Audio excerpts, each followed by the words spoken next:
Welcome back to Road to the Gator Bowl. Clemson head coach Dabo Swinney met the media today down in Jacksonville, and he gave this summary of Kentucky and the Wildcats' identity as a team. They're built to stop the run, and they're built to run the ball. That's when you watch them. That's really what it comes down to. They're a lot of motions, a lot of different things that they try to create offensively. But at the end of the day, they want to run the ball. They want to play action. But I think they got good players at every single position. You know, they've got some guys outside that they've really spread the ball out. It's pretty balanced. And then that daggum back, I mean, it's hard. You don't get lucky and lead the SEC in touchdowns. And the back he's referring to is Ray Davis of the Wildcats. Now, from the Kentucky perspective, this would be a huge win for the Wildcats program. Mark Stoops is in his 11th season in Lexington, and the Cats have had 7 winning seasons during that time. Stoops has nothing but praise for Dabo Swinney and the Clemson program. First, have to recognize Coach Swinney, the job he's done for so long. I want to say 2 national championships, 8 ACC championships in the last 10 years, maybe 11, and the model of consistency. He's done a remarkable job. Their team is very balanced this year. Over 400 yards a game, I want to say, offensively, defensively, giving up less than 300.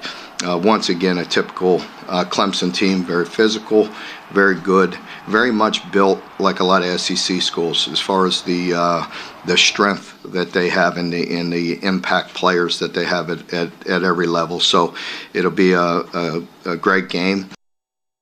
All right, let's head back to Jacksonville now. And News 2's Dan Fanning, who has a guest who covers the Clemson Tigers on a daily basis.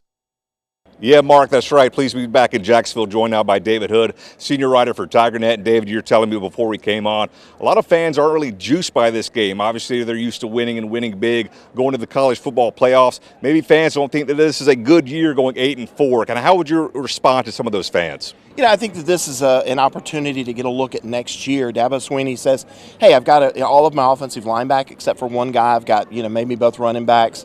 Wide receivers are going to be back. My quarterback is back. It looks like a lot of the defensive players are going to be back. So this is an opportunity to get a start on next season.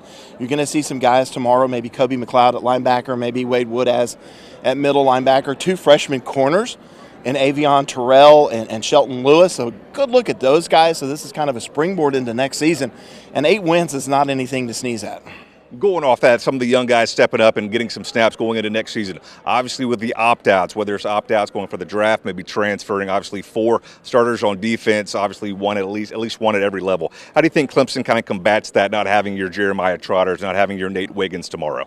Yeah, it's not going to hurt them at defensive tackle because you've got Tyler Davis, you've got Peyton Page, you've got probably one of the best freshmen in the country in Peter Wood. So not a big deal at defensive tackle. At linebacker, yes, Jeremiah Trotter was the heart and soul of that Clemson defense, led the team in tackles. He's going to be a great NFL guy. So then that's kind of what I was saying.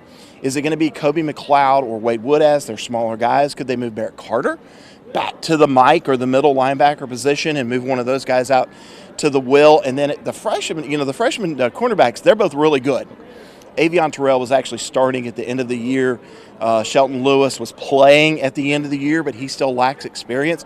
If you're Kentucky and what you do, they like to run that football with Ray Davis and then kind of do that play action over the top.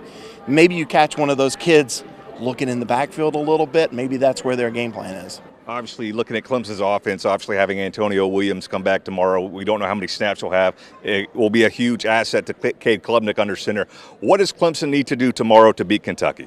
I think they have to do what they did at the end of the year in that 4-game winning streak, is protect the football. Kentucky forced, 17 turnovers in 12 games this year. So they're really good. They've got a guy with 5 interceptions. Cade's got to take care of the football. They have to run it and then take their shots down the field. There may be wind gusts up to 20 miles an hour tomorrow. May affect that downfield passing game some. But I like Clemson to run the football, kind of do what Kentucky's going to do. Take the shots. It's going to be a low-scoring game. And then see if they can get Antonio Williams involved a little bit. He's got that wiggle, that extra gear. If they can do that, they've got a good shot. Good deal. David, again, I appreciate your time. Appreciate you doing this. For David Hood with the TigerNet, Dan Fanning here down in Jacksonville. All right, Dan, thanks very much. Another quick time out here on the show. When we return, a former Tiger weighs in on tomorrow's matchup.